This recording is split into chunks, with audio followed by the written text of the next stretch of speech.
Wallace Meyer, go by Marty. We're currently at the Robert J. Bernard Field Station. I'm the director, and I'm also Assistant Professor of Biology at Pomona College.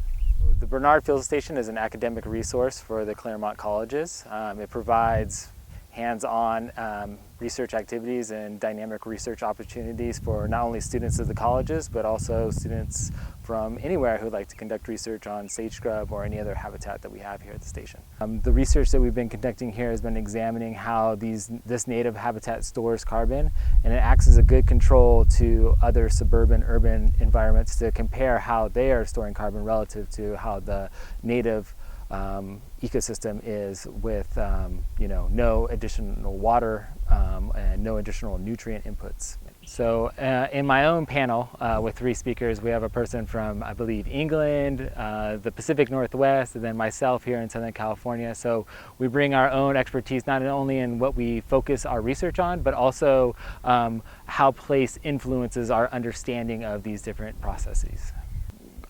Global climate change is upon us, and greenhouse gas concentrations are increasing, and we have the ability to at least change the feedback loop, so add more carbon into the soil, sequester that carbon for longer periods of time in the soil, and reduce the impacts of global climate change, or at least slow the impacts of climate change.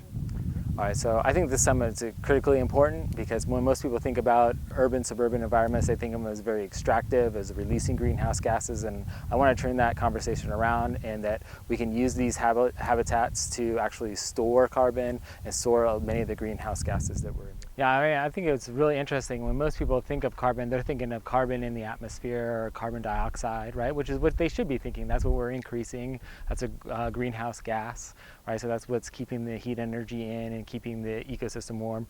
But when you think of carbon in this ecosystem type, right, this plant is composed of a lot of carbon. So what we measured here was above ground biomass. So everything that you're seeing that is a live plant. Below ground biomass, which is the roots of that plant. So there's a lot of carbon stored in the roots. We looked at litter, which is like the leafy litter and the woody litter that lays on the ground.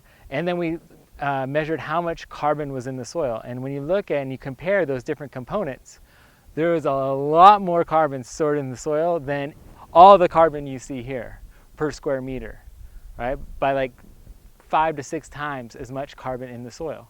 So studying carbon in the soil is a critical factor to understanding carbon sequestration and how much carbon an area stores. Please join me at the Urban Soil Carbon Water Summit at the Los Angeles County Natural History Museum. It's going to be great.